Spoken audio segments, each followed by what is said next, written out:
Arctique qu'en Sibérie. On a quand même un phénomène qui fait que la navigation y est compliquée, indépendamment du camarade Poutine qui ne nous facilite pas les choses en ce moment, c'est que la glace se morcelle, elle descend le long de la côte russe, elle se coince dans des isthmes quoi, qui sont assez étroits finalement, et là aussi on a du mal à faire passer les bateaux, et d'ailleurs la Russie a remis en flotte, pour l'instant 2, mais il en prévoit 7, remorqueurs nucléaires, enfin brise-glace nucléaires, le premier étant l'Arctica, parce que justement, là aussi, la glace, elle fond, mais elle s'accumule dans ces isthmes, et du coup, la navigation maritime classique, j'entends les cargos, ne peuvent pas passer, ou en tout cas sont fortement ralentis. Alors certains, comme je vais citer Maersk et CMA et Maersk, on dit ouais, on passera pas par là. Mais évidemment qu'ils passeront pas par là, ils peuvent pas passer. Donc ça fait sympa. Mais est-ce que vous êtes d'accord avec ça? Donc merci pour la question. Alors, au risque de paraître très bête, qu'est-ce que vous entendez par la glace fond à l'est mais pas à l'ouest? Bon, je vais expliquer. Donc la glace, elles font partout. Elle est beaucoup moins épaisse. Donc, je crois qu'en moyenne, avant, c'était plus de 2 mètres. Maintenant, on est à 80 cm. Ce qui se passe, en fait, en Arctique, comme un peu partout dans les mers et les océans, c'est qu'il y a des courants. Le courant en Arctique, il amène naturellement toute la banquise. Donc, la banquise, c'est de la glace flottante. Hein. C'est tout simplement la mer qui gèle. Okay, à ne pas confondre avec un iceberg. Un iceberg, ce n'est pas un morceau de banquise. Un iceberg, c'est un morceau de glace qui se détache des glaciers du Groenland, notamment. Ce qui se passe en Arctique, donc le courant, en fait, il dérive vers le Canada. Donc le passage du nord-est, donc côté russe, s'ouvre de plus en plus. L'année dernière, je crois qu'il était ouvert pendant plus de 3 mois, pratiquement vraiment sans glace. Et donc après, ces passages ça reste aujourd'hui des passages extrêmement compliqués. Il faut des navires adaptés et ça reste toujours une tentative. En tout cas pour des voiliers, pour des petits navires, voilà, pour des bateaux comme certains du Ponant ou des bateaux adaptés au bon moment de l'année. On est assez sûr de passer du côté russe, de plus en plus du côté canadien, mais ça reste toujours souvent, on est soumis à la glace. Mais voilà. Vous disiez qu'il y a des endroits où la glace vient se bloquer en fait dans certains. Voilà. Sur la partie est. Ouais, c'est le gros problème en fait, surtout du côté ouest. C'est ce qui se passe au Canada en fait, c'est que toute la banquise arrive du nord et elle s'engouffre dans tous les fjords en fait, et donc qui rend ces passages très très compliqués. Et ce qui se passe aussi, ouais, après le nord-ouest, il est moins intéressant pour les navires de commerce parce qu'il y a peu de fonds. En fait. Donc le commerce, de toute façon, il se fera à l'est. La banquise dérive dans ce sens-là. Donc ça va s'ouvrir. C'est pas si. Dans le futur, on n'aura pas besoin de navires, en tout cas l'été. Le GIEC, il prévoit les premiers étés sans glace peut-être d'ici les années 2030 et 2060. Ce sera un été sur 3. Toute la face nord de la planète, il y aura plus de banquise, rien du tout. Donc ça va être ouvert à la pêche. Voilà, aujourd'hui, on commence à rentrer dans les débats pour savoir comment ça va être géré, tout ça. Et on parle ensuite du passage central où on va directement passer au milieu, quoi. Mais voilà, ouest, est. Pour nous, en étant en France, on parle du côté ouest canadien, donc passage nord-ouest, et passage nord-est côté russe, voilà, qui est voilà, beaucoup plus emprunté. Encore très peu de navires aujourd'hui, mais c'est en très forte hausse. Et toute une flotte de brise-glace en fait, qui sont là pour accompagner les bateaux. Ça coûte aussi assez cher. Les Russes y font payer pour ces passages. Même pour des navires comme les nôtres, on se doit d'avoir un pilote russe comme pour rentrer dans un port durant tout le passage du nord-est. Donc sur plusieurs mois, à bord d'un voilier de 15 mètres, on doit avoir un pilote russe à bord. Donc c'est pas des voies qui sont facilement navigables aujourd'hui, mais ils vont le devenir. Voilà. C'est 7000 km. Il y aura 7 brise-glaces pour ça. Ça fait quand même qu'un brise-glace tous les 1000 km. Je pense qu'ils en ont un peu plus que ça déjà, hein, et ils en ont beaucoup en construction. 7. 7 en construction? Ouais, bah, Il y en a 2 qui sont sortis. ouais, mais ils en ont déjà. Après, oui, mais parce qu'après, ils en annoncent 11, mais sur les 11, il y en a 10 qui sont en rade.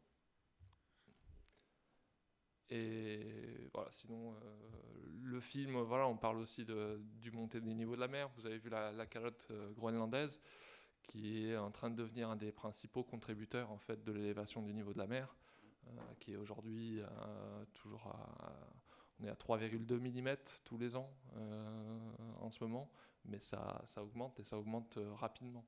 Donc c'est pas une question de si la mer va monter, la mer elle monte, elle va continuer à monter, et il n'y a aucun projet actuellement, d'après en ma connaissance, pour contrer ça. Enfin, c'est pas possible, quoi. Donc vos ports seront sous l'eau, c'est juste une question de temps. Donc peut-être. C'est encore des sujets qui sont étudiés. Mais voilà. La question qu'on peut se poser, merci.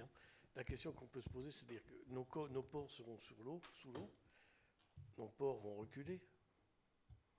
C'est peut-être ça aussi qu'il faut dire. C'est-à-dire qu'à un moment donné, moi ce que je voudrais comprendre, c'est où est-ce que l'eau monte. Il y a des endroits où on sait que c'est très critique pour des populations qui vivent sur des îles ou sur des territoires où effectivement le niveau de la mer va faire disparaître totalement des villes, des villages. On le voit, ça, on le sait. Ouais, la Polynésie française, voilà. Voilà, c'est ça. Donc ça, c'est effectivement, ça nous interpelle. Ça nous interpelle. Le fait que la mer était à Fontainebleau il y a quelques milliards d'années ou millions d'années en arrière et qu'elle revienne à Fontainebleau, est-ce que ça doit nous poser un véritable problème? Donc c'est ça la question aussi. Oui, ça va nous poser un problème parce que autrefois les gens étaient au bord d'une source, la source s'arrêtait, ils partaient. Or nous, on n'est pas habitués du tout intellectuellement à ça. Le port va reculer, mais c'est quelque chose qui est extrêmement difficile à faire. Et le vrai problème, c'est ça. On n'a pas de résilience face, on n'a pas suffisamment de résilience face au changement climatique. Il faudrait le préparer. On n'a pas le choix. Non. On y arrive. Oui. Donc, de toute manière, le problème de résilience, le problème de perception qu'on peut avoir, de toute manière, va être chamboulé. On a bien vu la résilience, Vladimir Poutine n'attaquera jamais l'Ukraine, voilà, c'est fait. C'est un état de fait. L'état de fait qui va arriver, c'est qu'il n'y a pas le choix. De ce qu'on peut comprendre. Et que même si maintenant, à l'heure actuelle, on est tous d'accord, on arrête tout, on éteint toutes ces voitures, on va tous en vélo, ça va pas s'arrêter comme ça en vélo. Du jour au vélo. Du jour au lendemain. Ça touche un problème pour moi au fond, dans un inconscient collectif général. Nous, on fait des efforts et je trouve que c'est très positif. Je suis un acteur de ces efforts, je suis là pour ça. Et à la fois, je me positionne dans une vision beaucoup plus collective où les efforts sont faits à certains endroits. Là, le soleil n'a pas de frontières, la mer, elle ne choisit pas ses côtes. On va le faire simple, quoi. Je veux dire, elle va les choisir plus ou moins, mais elle ne choisit pas. Toutes les côtes risquent d'être touchées, plus ou moins, en tout cas j'imagine. Si ce que l'on fait n'est pas une action qui avance à un moment donné dans une véritable dimension collective, mondiale. Donc c'est pas voilà. Est-ce que notre démarche doit être une démarche en termes d'être humain, de modèle, pour essayer, ce que je parlais tout à l'heure, changer le modèle de comportement, et jusqu'où on peut croire les uns les autres que ce modèle va changer partout. C'est-à-dire il y a des civilisations, il y a des gens qui ne vivent pas, on ne vit pas tous de la même manière, on n'a pas tous la même approche. manière, mais pendant des années, un certain nombre de maires ont donné des permissions de construire dans des zones que tout le monde savait inondables.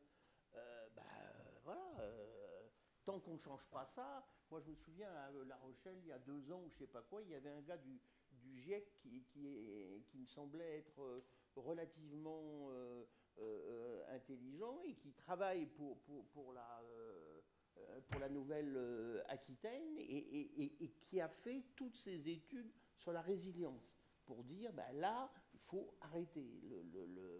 Il faut que les préfets aient le courage, puisque pour les maires c'est quand même difficile, de dire non. Ça me semble quelque chose de relativement...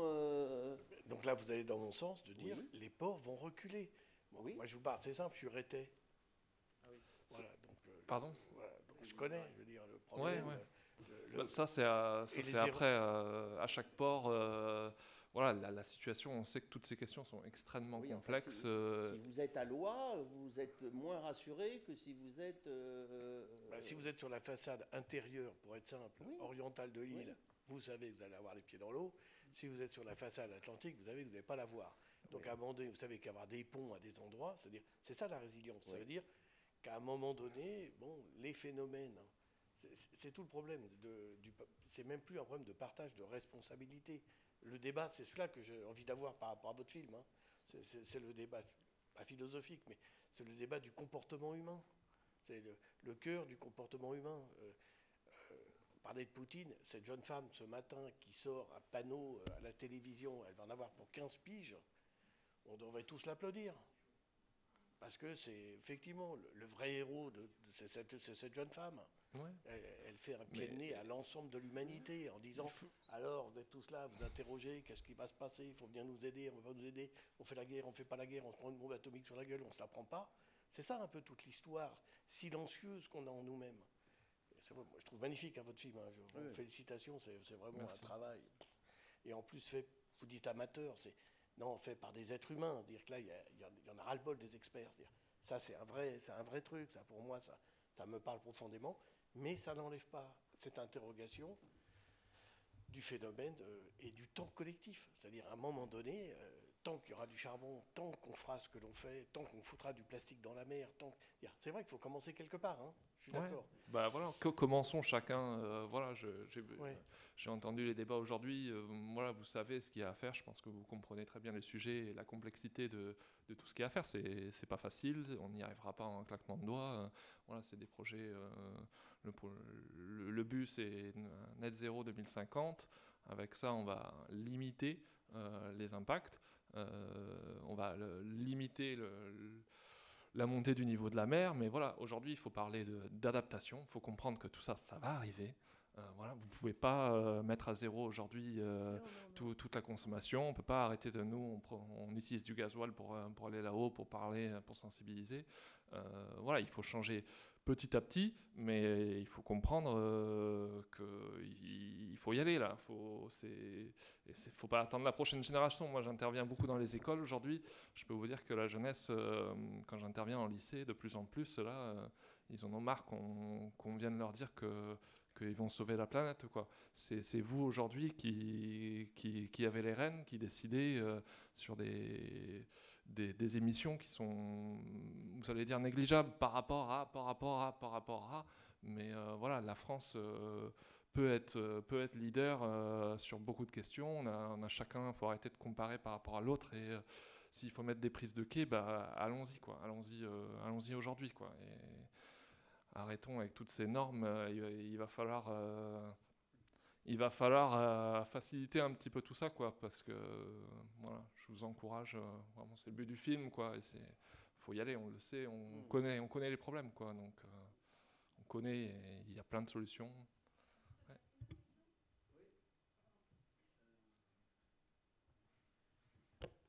J'avais une petite question sur qu'on voit à travers le film sur la façon dont les populations tout au nord, le plus au nord possible du Groenland, reçoivent, enfin comprennent le changement climatique. Ils observent un certain nombre de choses, mais Est-ce qu'ils le conscientisent comme nous, on peut le conscientiser dans nos sociétés modernes? C'est-à-dire, nous, on nous explique tout un tas de choses, mais eux, localement, comment vous avez trouvé qu'ils le ressentaient eux-mêmes? Est-ce que ça les inquiète? Est-ce qu'ils se posent énormément de questions? Ils se disent que plus au sud, les gens sont tous fous.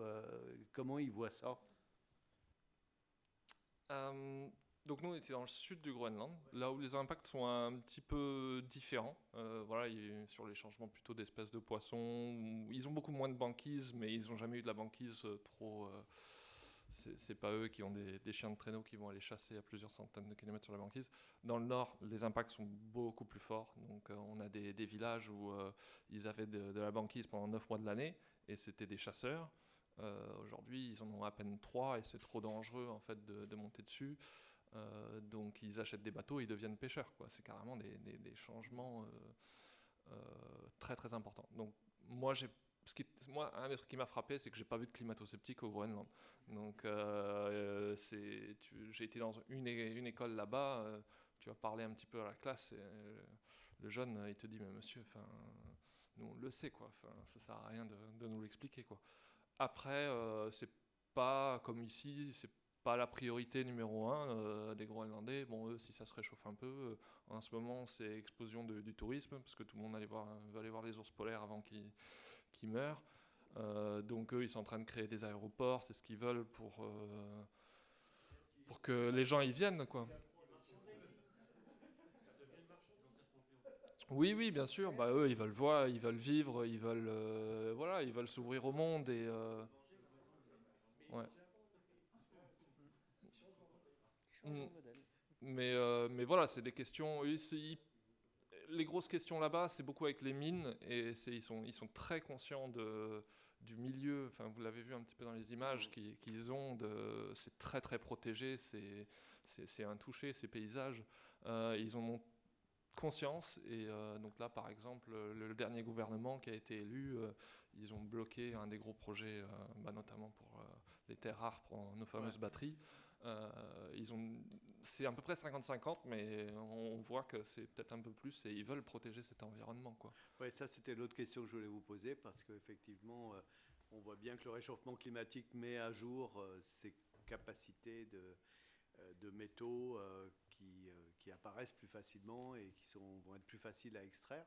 Mais justement, est-ce qu'ils anticipent ça? Parce qu'on voit bien que ça a été un problème dans un certain nombre de pays, en Amérique du Sud, en Afrique ou ailleurs. Eux, ils l'anticipent. Ils veulent des emplois. Voilà, c'est un des gros problèmes, c'est que le 2 tiers des budgets viennent du Danemark. C'est une colonie danoise, le Groenland aujourd'hui. Donc ce qu'il leur faut, c'est du travail. Donc l'ouverture de mines, c'est une grosse source d'emploi potentiel. Si c'est pas un des projets, c'était chinois, ou par exemple pour la construction de la mine à côté de la ville où on était, ils prévoyaient une base de 3000 Chinois pour construire le truc. C'est la population de la ville, quoi. Donc,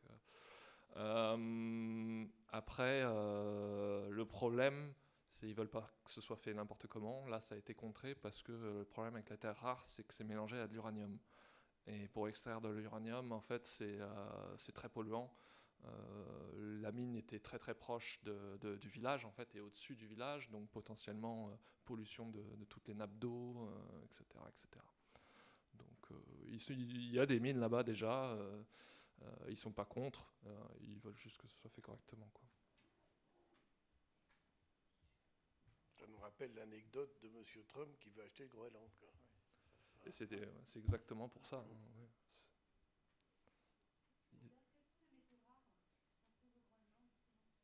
Bah, c'est ce qu'on dit terres rares, c'est des métaux rares, je ne connais pas tous les noms, mais je crois qu'il y en a au moins 10-15.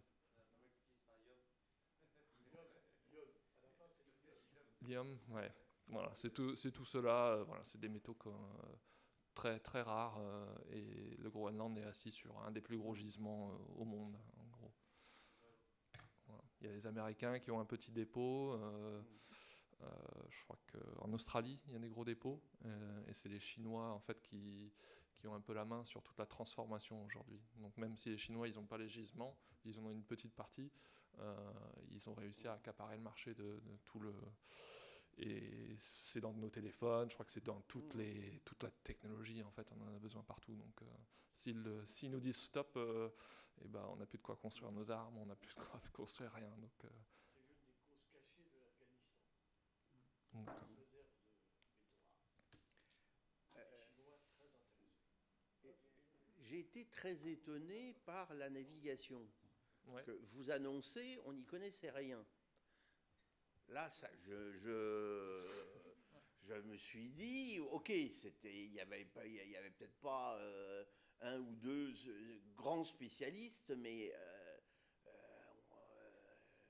sans, si.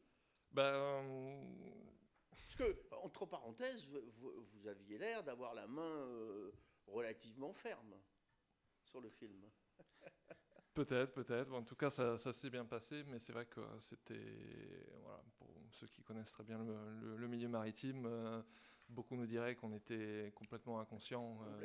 Voilà, on est parti sur un bateau, il coulait 1 mois et demi avant de partir. Moi, donc je suis assez récent du coup dans la navigation.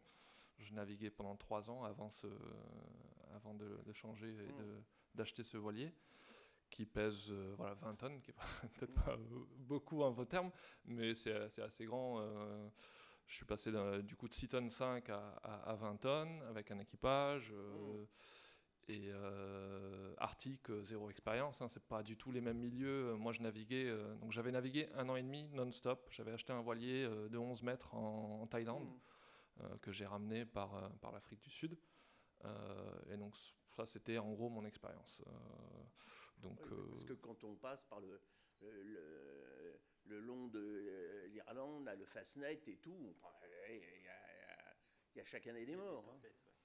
Ouais, bah le pire, c'est vraiment en arrivant vers le Groenland, on est vraiment sur le chemin en fait des dépressions qui remontent le long des côtes américaines et qui terminent vers l'Islande, tout ça. Donc, en tant que marin, normalement, quand tu navigues, quand tu fais un tour du monde, tu vois jamais de tempêtes. Tu les évites, ces zones-là. En fait, on navigue au beau moment de l'année. On est dans les alizés, on s'assoit avec un livre pendant 30 jours s'il faut, avec 15 nœuds de vent derrière. Et c'était pas votre cas. Moi, c'est ce que j'ai fait pendant 1 an et demi. Et là, d'aller s'aventurer et de décider de partir vers le Groenland, c'est autre chose, quoi. On sait qu'on va se faire frapper au moins 1 fois, sinon 2. Et c'est juste à quelle puissance, quoi. Donc c'est 14 jours de navigation pour y aller. Donc vous savez que la météo à 14 jours, c'est pas fiable du tout, quoi. 10 jours, on a une petite idée, quoi. Mais c'est fiable sur aujourd'hui 5 jours, quoi. Donc voilà, c'était...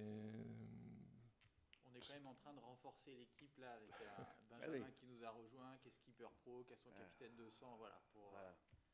Après, c'était un parti pris du film. On aurait pu trouver des images pour dire tout s'est bien passé, on maîtrisait tout. Non, mais c'est ça qui fait la force. Voilà, c'est ça. Bien sûr. C'est ça qu'on raconte. Il y a une vraie histoire, qu'il y a des vrais gens qui se disent tiens, on va aller voir ce qui se passe là-bas. Et puis il y a tout un volet pédagogique qu'on ne met pas forcément là dans le film parce que c'est pas très visuel. Mais les 8 autres mois de l'année, on a tous les bénévoles de l'association qui vont dans les écoles. Moi, j'étais pas sur le bateau, mais ils sont hyper crédibles. Et les gosses, quand ils voient Tobias et Sophie, ils ont des étoiles dans les yeux parce qu'ils sont allés là-bas. Ils racontent une histoire et vous avez tous vos slides après pour dérouler vraiment concrètement le changement climatique.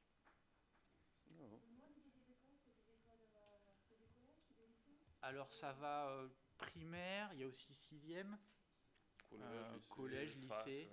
On a des enseignants qui font partie du projet, avec qui on a fait des fiches pédagogiques avant, pendant et après l'expédition. On a fait aussi une base documentaire qui est accessible en ligne. Donc on a des profs, des enseignants qui viennent nous contacter en disant tiens, on a été voir, on aime bien ce que vous faites. Voilà.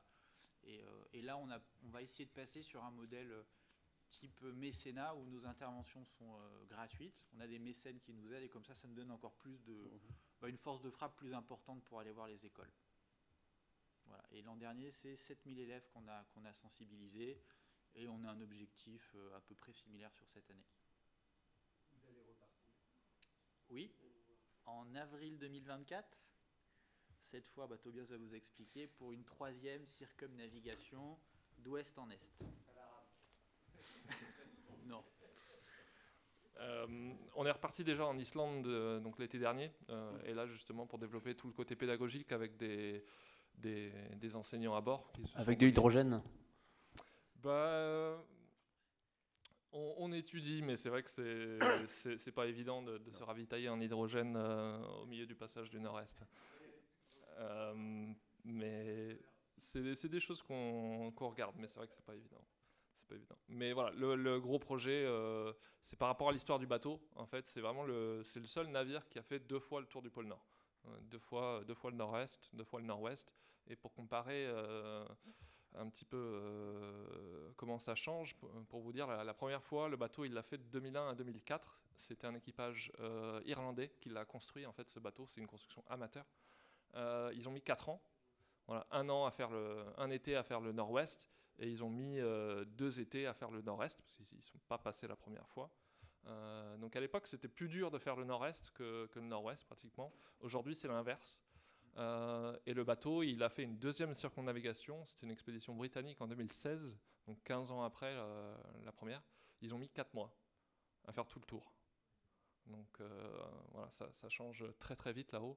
Et donc ce bateau, il a vraiment cette histoire d'avoir fait le tour. Et on a invité Michael, qui était le médecin à bord de la première expédition. Il a 73 ans aujourd'hui, et il va nous accompagner pour refaire le tour, comparer un petit peu avec ce qu'il a vu il y a 15 ans.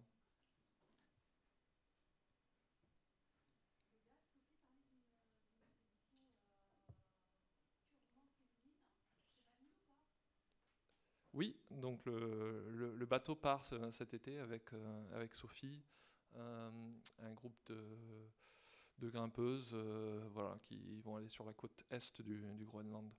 Donc ils partent mi-juin pour 2 mois et demi. Voilà, c'est pas... 100 mois, ouais. C'est magnifique l'Arctique, mais voilà, le but de Uno Mundo... pour nous, c'est pas forcément de mener des expéditions, c'est vraiment de sensibiliser. Donc, moi, je reste ici cet été, on continue les conférences, voilà, faire vivre le film et intervenir dans les écoles. Donc, voilà. Si jamais ça vous intéresse, une conférence dans votre entreprise, voilà, c'est avec grand plaisir. Là, le bateau est basé à La Rochelle, le bateau est basé à La Rochelle, face à l'aquarium. Ouais. Voilà, juste en face. Voilà, il y a tous les vieux yachts d'un côté, et après vous avez des classes 40, des Figaro, des bateaux en alu, voilà. C'est ça. En plein centre de La Rochelle. Merci. Merci.